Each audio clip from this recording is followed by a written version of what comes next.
So a lot of people are married to someone where their sex life is dissatisfying, either because the spouse never liked sex at all that much, or the quality was bad. So it could be the frequency or the quality. Now, sometimes what happens is, especially early in the relationship, there will be more, that will be the most sex you will have, is early in the relationship when there's like this strong attraction and this newness. But after a couple of years, people will go to the baseline. And for some women, the baseline is like, I don't want it anymore. And then what's the guy to do? Just put up with it? Well, here's what I'm here to tell you.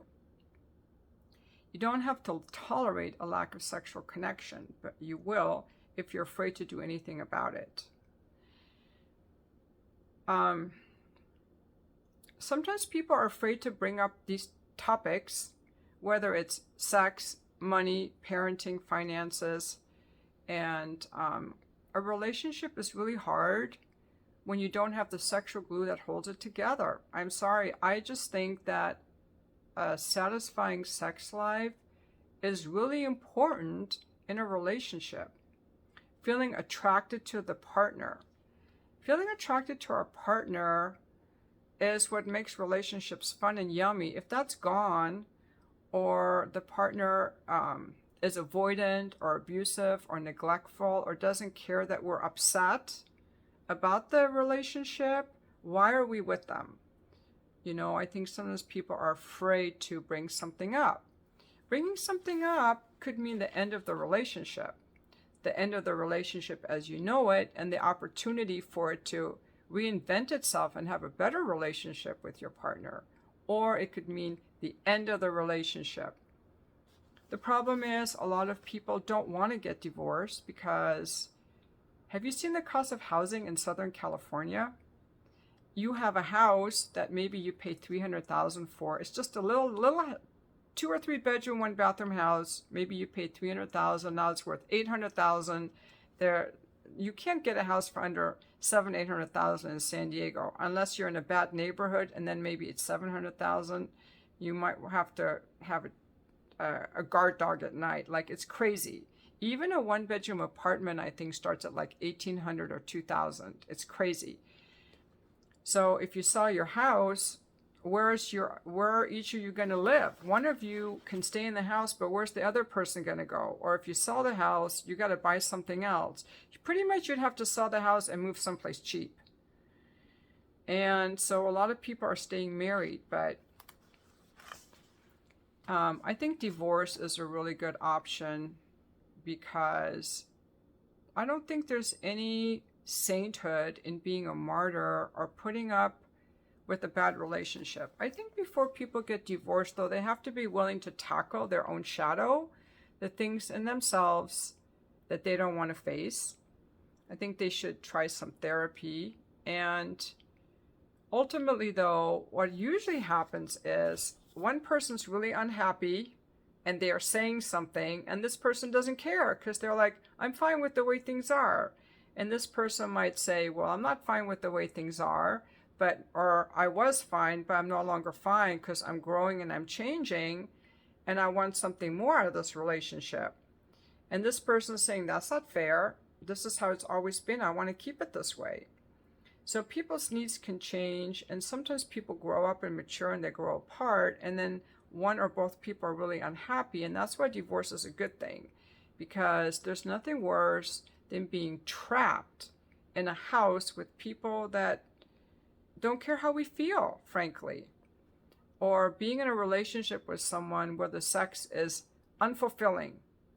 Okay, now there could be temporary times in a relationship where sex is unfulfilling, but if it's an ongoing thing, if I come to my partner and say, sexually I'm unfulfilled, this is what I really want, and they say, well, I don't give a shit, I'm fine with the way things are, why are you with them? That's what I'm here to say, and that's why I'm glad that there's divorce. I think that when people are sexually unfulfilled, it's not like, oh, well, just suck it up for the sake of the marriage because, hey, it makes you a good person to be married for a really long time and put up with abuse and neglect. Actually, not, because divorce takes a lot of courage. It takes courage to face your community, your friends and your family and your kids, and say we're getting divorced. It takes financial courage to start your own household and live on your own. You know, it takes courage to try things and say we tried things, but it just didn't work out. It takes courage. You know, it took a lot of courage for me. But what happens when people are sexually unfulfilled, there's a price to pay, okay? So the price to pay is you're going to have to find some other outlet to fulfill that need, that normal need that you have to be a sexual being as an adult. In my opinion, people that don't want to have sex are like people who lost their taste buds for food, or who don't like to exercise or be out in the sun or dance or sing. Like, it's just part of our joy of being alive, and it's a natural part of our evolution. Like, we have that sex drive. The sex drive that we have, God gave us and nature gave us because it makes us want to connect to other people. Because without the sex drive, we wouldn't ever mate. We wouldn't get into relationships. Like, it spurs us on to seek a partner and to be the best version of ourselves so we can attract a partner. You know, it's a really good, healthy thing. I think that some women suffer from, and men too. Okay, these are reasons that someone's sex drive was always low.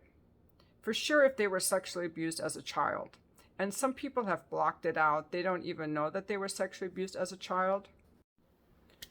So if people were sexually abused as a child, they're better off getting into a relationship with someone else who was sexually abused as a child, because neither one of them will want sex. Although sometimes these people are hypersexualized, like really bad. The other thing that happens is that people will have sexual shame. Somehow they were taught by their religion, usually, or by their parents, that sex is bad. And when men tell me that their wife has no sex drive or never did, and I ask, was she sexually abused? No. Was she religious? No. I don't believe it. I don't think that people are always aware of what they were taught, because it's a natural drive, and people's sex drive will vary. You know, you might want to have sex just once a week or twice a day, but if you never want to have it, something happened. The only way to get over that is with therapy. And in therapy, people that were abused have to come to terms with what happened. And usually people who were sexually abused don't want to come to terms with what happened. They don't want to. You got to walk through the fire to heal. So you've got to go back into the experience and feel all those emotions. Most people don't want to do that. They want to keep it repressed and buried. So it's in the shadow, and things that are in the shadow always cause a lot of pain. But I can see why people don't want to go there again and bring all that up. But you got to bring that all up to make the water clear and feel, you know, free and empowered and safe in your body again. People who are sexually abused do not feel safe in their body. They also have anger that maybe they never thought they never let themselves feel. Anger against the person who did it, and anger against the people that didn't protect them. The parents, the teachers, the church. Anger at the people that didn't protect them often is even more. Okay? You got to feel that anger. You got to feel that anger against the people who didn't protect you. And sometimes you told someone and they didn't believe you. Anger at them. You got to be able to feel all that anger and deal with that. And then also a lot of people get confused because they think they caused it. Okay, the perpetrator may have told them they caused it, or they think they caused it, or they think that they brought it on, and then they feel a lot of guilt and shame, like it was their fault. Especially because See, when people are sexually touched, they will feel aroused, even though they didn't want the touch. Okay, then they feel really, really, really even worse because they feel like their body betrayed them. They think there's something wrong with them because I was aroused. Did I really want it? It's a lot of confusing feelings. They feel helpless in their body. They feel helpless, like someone just violated them and they had no say in it. I'm just guessing because I mean, it never happened to me. I'm just trying to imagine, like, I'm just imagining just from talking to people and what they've told me. And so ultimately all that has to be processed and that can take some time. And then ultimately people have to feel safe in their body. Okay, they have to feel safe in their body again. A lot of times people that were sexually abused have certain mechanisms to ward off sexual attention, like they gain a lot of weight. Because if I'm fat, no one will look at me. Or if I dress very modestly, no one will look at me. So they have all these like anti-sexual cues to keep people away. But women in relationship that don't want to be touched by their husbands, another reason women don't want sex is because their husbands suck in bed. Okay? If you suck in bed, she's not going to want it. You're too quick, you're too gropey, you don't warm her up, you're not romantic, you just touch her when you want to get your dick wet, and or you're mean or you're abusive, you don't care about her feelings, and so she doesn't want you to touch her. Or every time you touch her, it's just for sex. You never touch her for any other reason. So she's lost her sex drive. She won't know why necessarily. I've given this a lot of thought. I have a blog on my website, sharzadmorgan.com, about retaining female desire in a long-term relationship. So you might want to check that out. It's just a free blog thing. But if she doesn't like sex with you, she's going to have all these mechanisms so that you as a man, this is how you're going to know. Every time you touch her, she startles and winces and goes away because she knows you can't just touch her to enjoy her or show love and affection. You're touching her to get. And so every time you touch her, she knows you want sex. So she actually is going to turn off her libido. She's not even going to know what's happening.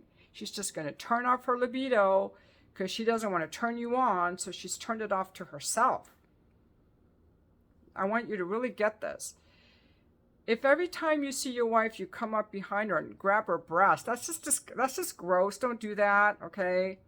But this is an example someone shared with me, and then every time you come up to her, even when she hears you behind her, she's already startled and turning away. She doesn't even want to hold your hand because holding your hand means it's all about you getting your dick wet. You just want sex, you know. You got to have a woman want you, okay? So some of you guys just have to learn some skills. So if there's a lack of sexual connection, it could be because you suck in bed, because you're not nurturing the relationship, but it also could be because she doesn't give a shit. She's turned off her sexuality from, it never really was there to begin with since she was a young adult. And because she was sexually abused or shamed through her religion, so it was never really there. It was there a little bit more at the beginning of the relationship, but it was never really there. And now you're in this relationship with someone who doesn't like sex, and what's the fucking point? What's the point of being in a relationship with someone who doesn't want sex? And who doesn't care how you feel?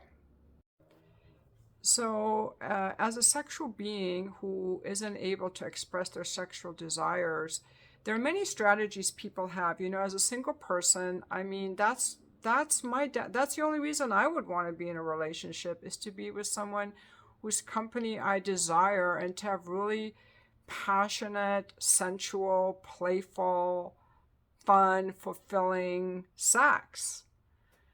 And I don't have that, but I have that need for connection. That makes me go out. That makes me want to meet people. That keeps me engaged socially. And that's a good thing. And you know, we all have to deal with our disappointments. And that's one of my disappointments, frankly.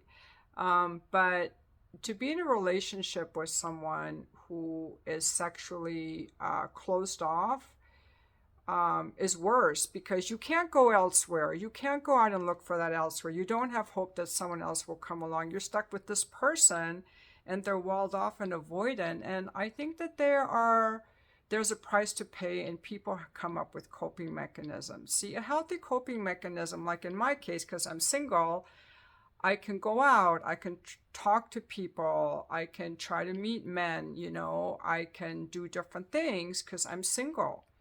But if I wasn't, and my sexual fidelity was trapped and stuck to one person who doesn't want to be sexual with me, now that's trapping and that's really unfair. And then people come up with different coping mechanisms: alcohol, gambling, watching porn, cheating, turning to your friends, burying yourself in your work, feeling frustrated, feeling angry, feeling sad, feeling disappointed, and having those feelings projected against the person you're supposed to be in a relationship with. All because, you don't want to bring it up, you don't want to rock the boat. It's tough. But I really hope that people will have the courage to discuss these things. And, it's really in everybody's best interest to encourage and inspire your partner to face things. Maybe your wife doesn't want to have sex with you because you suck in bed. You're gropey. Every time you touch her, you want to have sex. You never just touch her for the sake of her being touched because you don't understand women. Maybe you don't understand female anatomy. Maybe it's the guy. Maybe the guy is very avoidant and he doesn't like the intimacy that's required for you to like sex with him. Maybe he's just very avoidant. He's uncomfortable with intimacy. He's uncomfortable with relationships. He's got some shame he hasn't worked out. I think that inspiring people to address their shadow and their limitations is good for them, and it's good for their relationship. And that topic might not even be sex. It might have to do with money, because money also brings with it a feeling of security. Money has to do with our sense of security and safety and survival. So people will fight over that. Same with how to parent the kids. Those are all things that I think people have to address. But sex is in a different category because it has to do with how we treat each other. Do we like each other enough to touch each other, to hug each other? Do you even want to hug your spouse? My ex-husband and I, even at the end when the sex was so bad, we would do like these 30-second hugs, and you've got to do 30 seconds. 10 seconds is short, but after like 15 seconds or so, you start to kind of like melt into each other and feel really close. Do you even want to hold your spouse's hand? Do you look your spouse in the eye when you talk? Are you just talking to them while you're doing something else? Do you make eye contact with your partner when you're talking?